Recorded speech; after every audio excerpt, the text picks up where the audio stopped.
Okay, so my video stopped for unknown reason, and this is part 2. So this battery is a lithium-ion battery, 11.1 volt, 6,600 milliamp hours.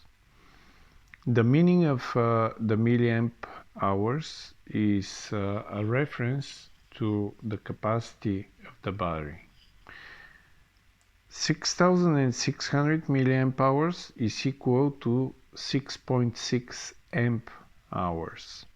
So that means if we load that battery with 6.6 amps, it will last for 1 hour. So respectively, if we load it with, let's say, 3.3 amps, it will last 2 hours, and so on. So that will be the capacity.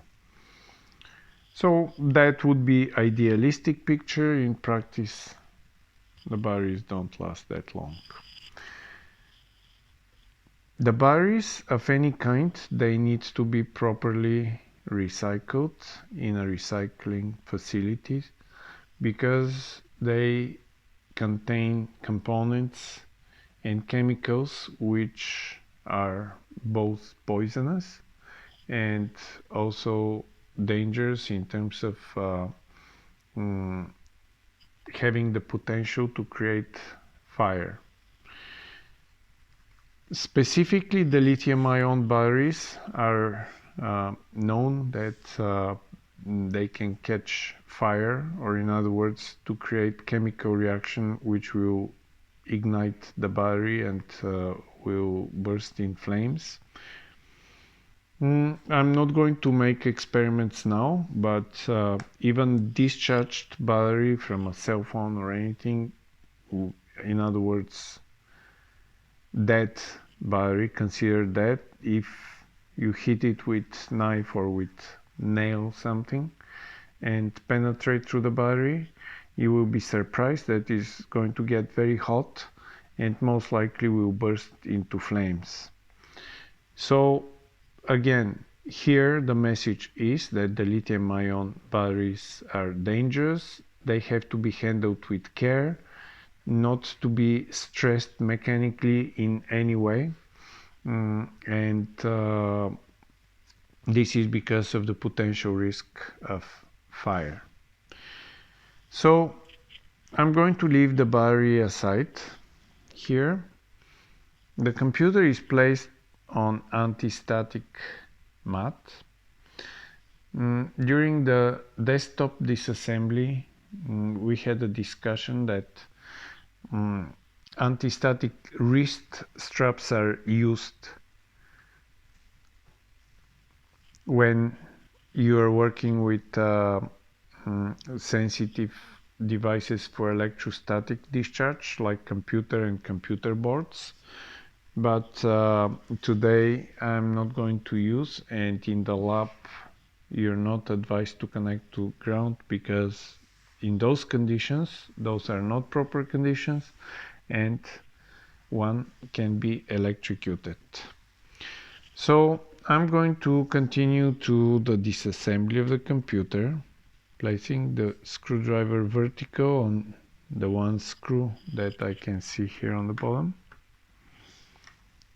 And that screw doesn't come completely out, so it's undone, but it's hanging there. So now I can just grab with my nails and slide back the cover until I hear click.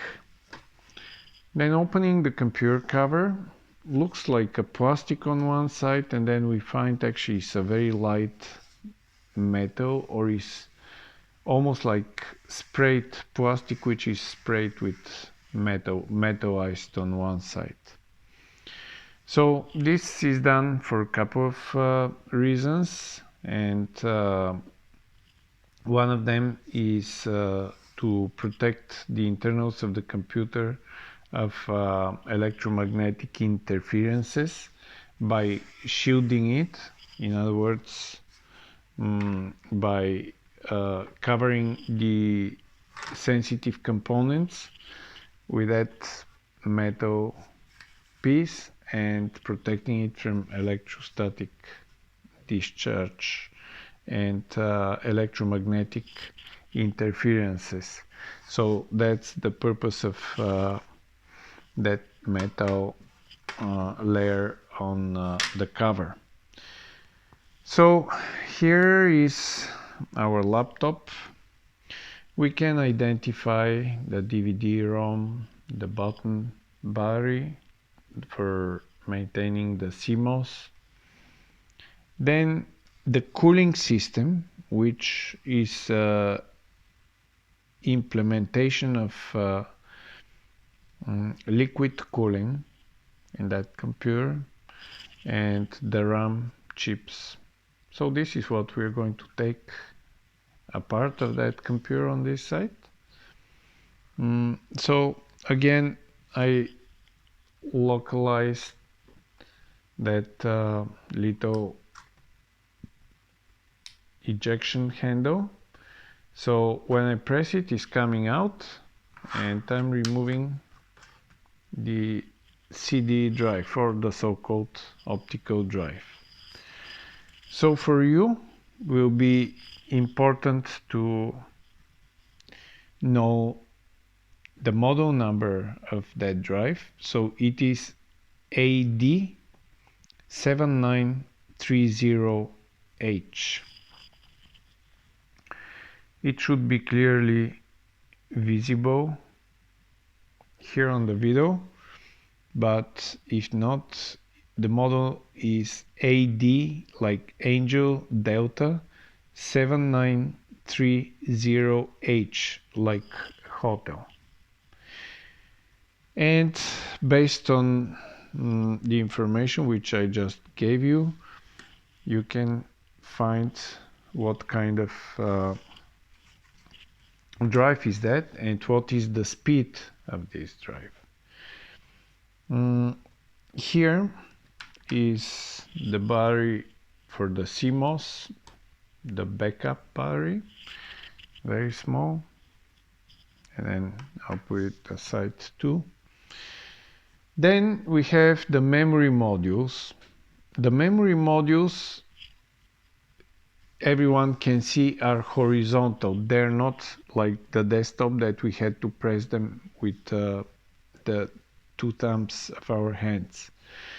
So this, of course, is to save space and to make the laptop slimmer versus being much thicker, because chips, they need to, the memory modules need to fit vertically. So one thing that is very important for you to mention is that those chips get installed at 45 degrees, and then you press down until you hear click. That's with one, and then another one.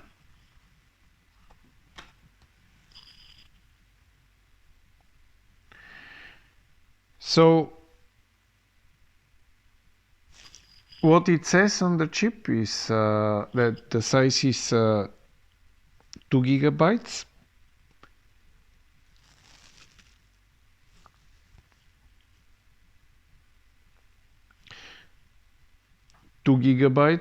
And it will be in your hands to determine the rest of the specifications and the parameters of the RAM in terms of speed, like bus speed, etc. Simple questions. So the RAM goes on the anti-static mat. I will go a step further to show you the liquid cooling.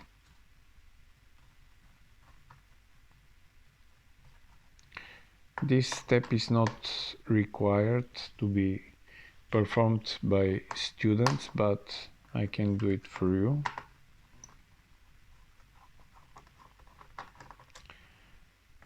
There are not that many screws.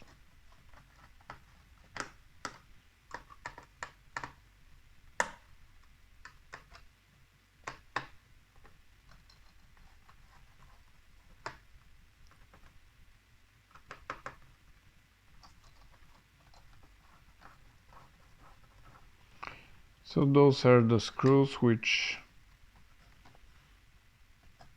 I'm pretty sure they should be all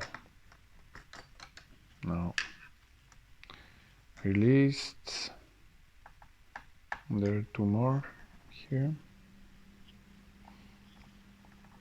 Those are coming out. We'll put them in the gray box.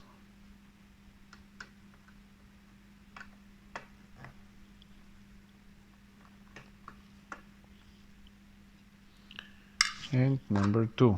So now we can actually lift the fan and the heatsink. The liquid cooled heatsink. So this is the CPU, and it is not visible, but I'm reading that the CPU is i7 and the model, as far as I can see, is 520 i5 i5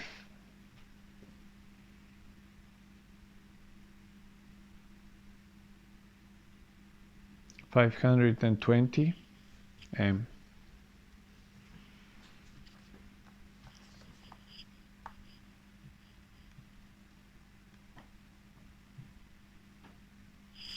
Yeah, that's what it is.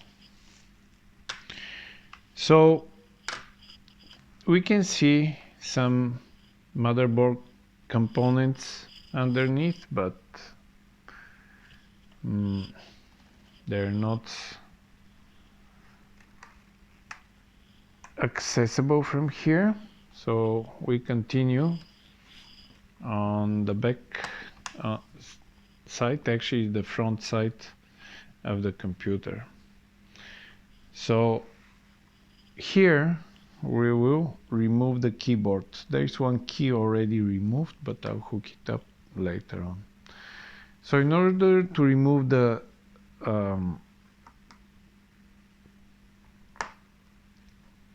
keyboard, I'm playing with my nail and removing that plastic cover, and is revealing two screws here. So one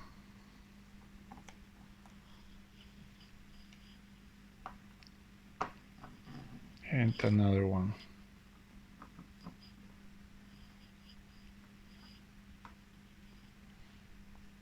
The screws I'm putting back where the box with screws is, and here there is a little plastic tape, so I just separate the keyboard, lifting it up a little bit from all the sides, and then grabbing from that tape on the keys, just wiggle it a little bit and pull it, and it's coming out just like that. So we can see there is having one contact to connect to the slot and the remaining of the computer, and the keyboard is as simple as that. Underneath the keyboard, the motherboard is visible. The motherboards on laptops are proprietary, so in other words they're not universal, and you cannot mix them. You have to use the proper motherboard for specific model computer. So I'm going to put the keyboard back and point to you the last component that we will take out of this computer, but intentionally I left it for the end. So that is the hard drive of the computer. Put the plastic trim and keyboard. The keyboard is ready. So if I go back on the bottom side of the computer and move my equipment a little bit, like that, we see a section here with 4 screws.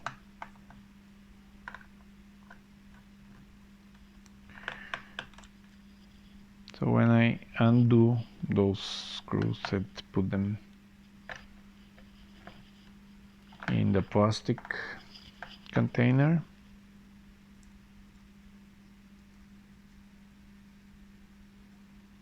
like that,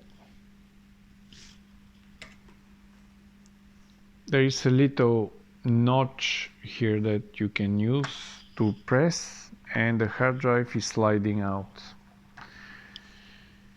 So that's the hard drive, and you need some information for this particular hard drive. So that hard drive is SATA. So it's a serial hard drive.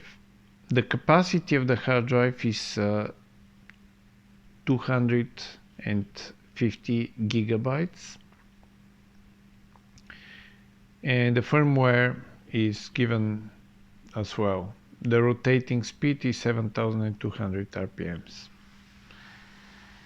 So you will need to be able to identify the hard drive and write down what the